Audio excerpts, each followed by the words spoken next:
Bah ouais. C'est au verset 14, bon, c'est pas loin. Puis Jésus dit à l'officier, « Rentre chez toi et qu'il te soit fait selon ce que tu as cru. » Et alors même, son serviteur fut guéri. Alors, le 14, si je ne le lis pas.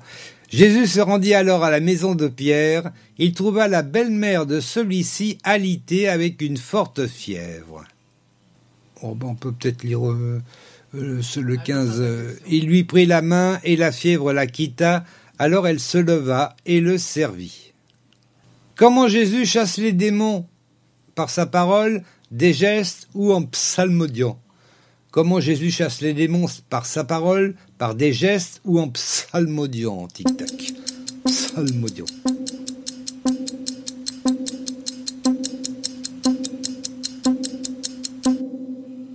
Par sa parole. Par sa parole, bah ouais.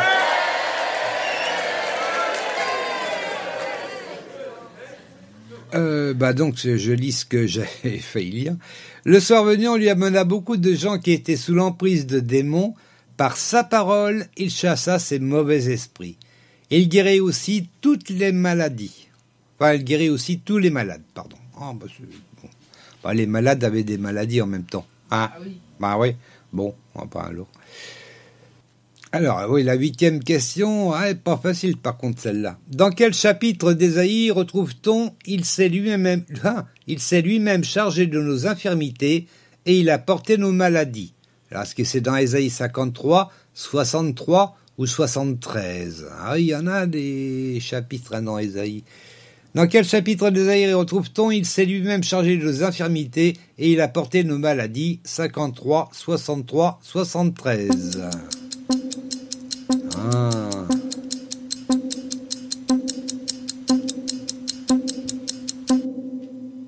Ah. Je vais dire au hasard 53. Au hasard 53.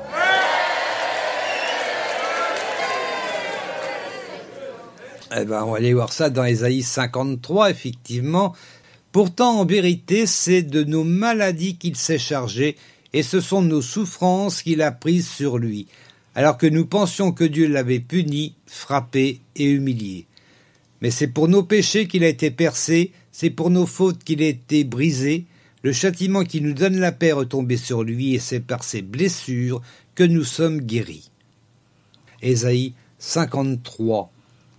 Et puis, voilà, je l'ai lu, hein. Non, je ne l'ai pas lu, en fait. Non, comment ça se fait? Ainsi se réalisait cette parole du prophète Ésaïe. Il s'est lui-même chargé de nos infirmités, il a porté nos maladies. Et puis, on a fini, hein. Enfin, on a fini la première partie, on a été vite quand même, hein. Ouh là là, oui, tant pis. On va écouter donc la première chanson, c'est donc Linda B. Je sais pas quoi ça correspond, B, je sais pas. Linda B, She Don't Know. C'est parti. Waouh.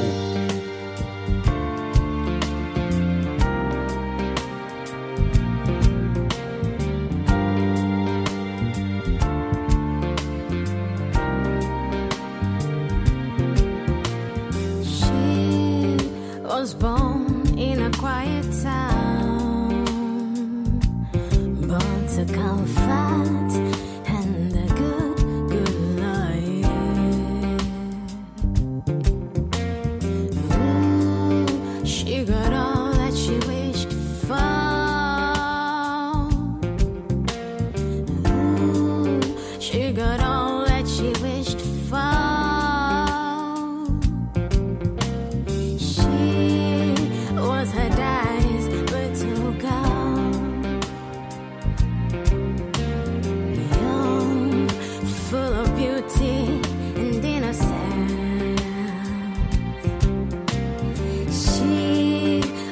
Protected by her daddy.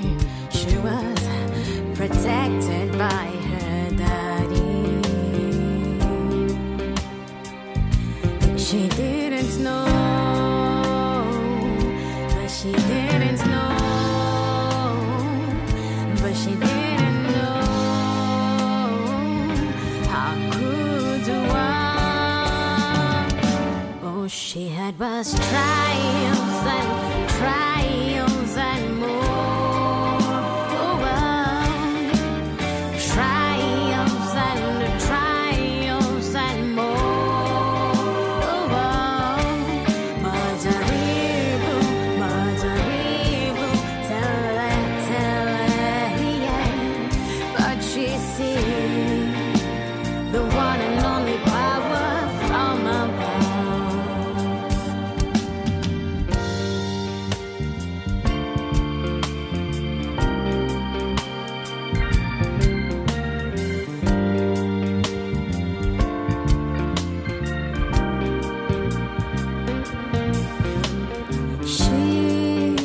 didn't realize what she had till she lost her daddy, and the whole world came crashing down her feet. She didn't realize how strong she was, strong enough to conquer the rest of the world. Just said a little prayer and now she knows. And now she knows. And now she knows. Oh, she had was trials and trials and more. Oh, trials and more. Oh, Mazaribu, tala, but she sees the one and only power from above. Oh, she had was trials and more. Oh, trials and more. Oh, Mazaribu, tala, but she sees the one and only power from above. Linda B. She Don't Know, voilà.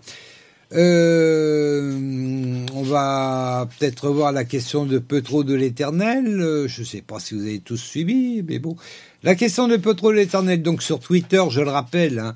Complétez les mots manquants dans cette phrase de Jésus. Je suis, si quelqu'un, j'aime bien le digne, si quelqu'un entre par moi, il sera sauvé. Et je me le refais. Je suis, si quelqu'un entre par moi, il sera sauvé. Alors, est-ce que c'est la porte, le chemin, la vérité? Les tweetos ont répondu 56% la porte, 33% le chemin et 11% la vérité. Voilà. Qui aura raison? Bon, on le saura à la fin de l'émission. T'as une petite idée, Martinette? Pas réellement, mais bon. Pas réellement, mais bon. Ah, bah, alors, on va voir, hein. Et puis là-dessus, on va écouter la deuxième partie du chapitre 8 de Matthieu. On va un peu vite, hein. L'émission risque d'être un peu plus courte, peut-être. Moi, je dis ça souvent, et puis finalement, non, c'est la même durée.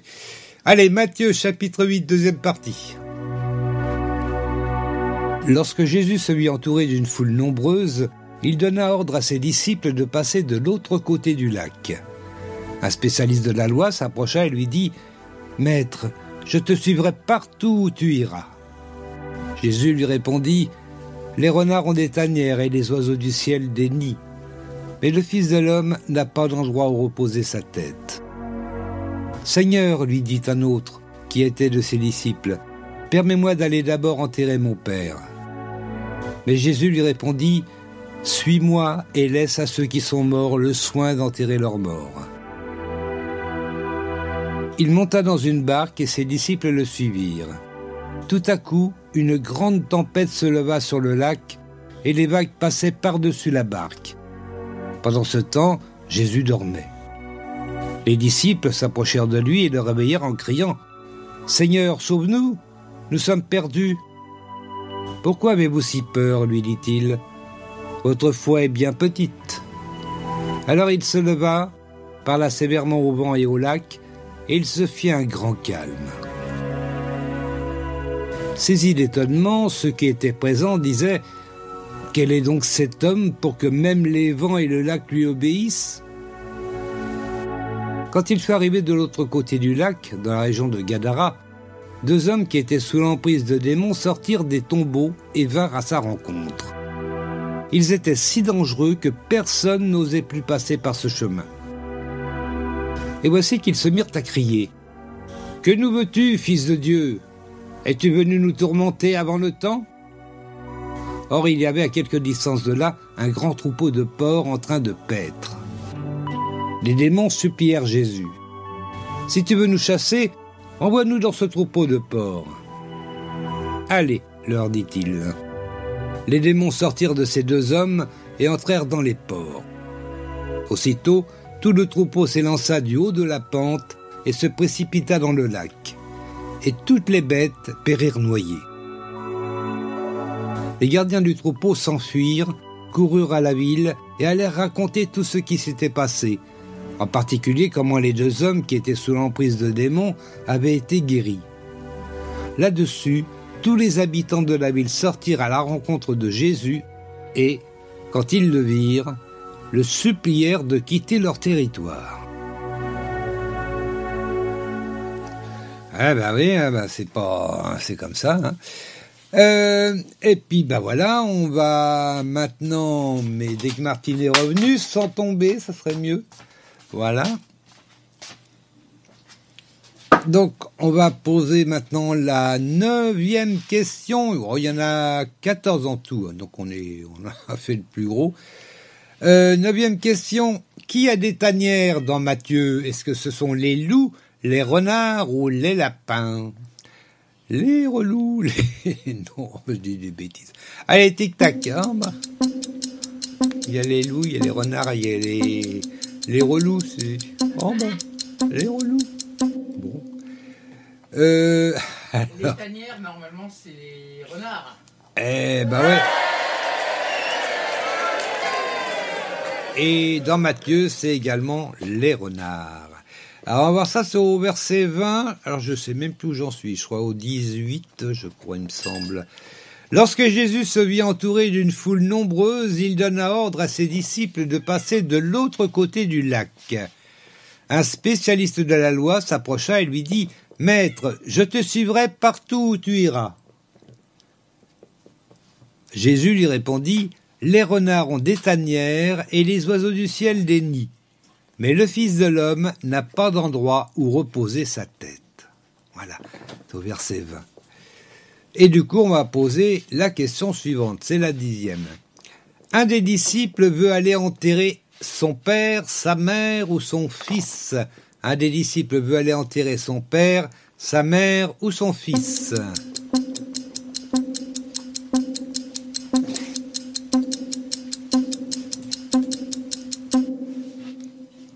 Ah, son père, ouais. Mais non, son père, ouais. Oh là là. Oui, on va lire ça au verset 21, donc c'est pas loin. Seigneur, lui dit un autre, qui était de ses disciples, permets-moi d'aller d'abord enterrer mon père.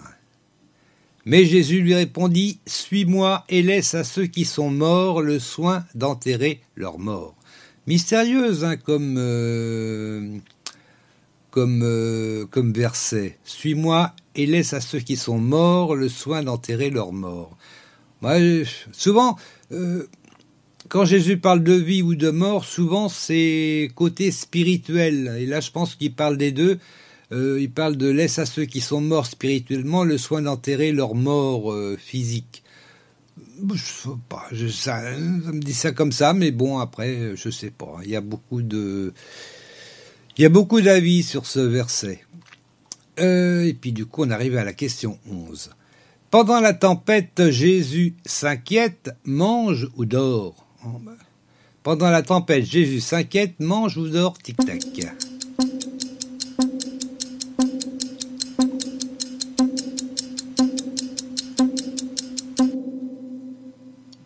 Tu dirais qu'il dort, bah ouais. Bah ouais, il aurait pu manger aussi, hein, mais bon. S'inquiéter.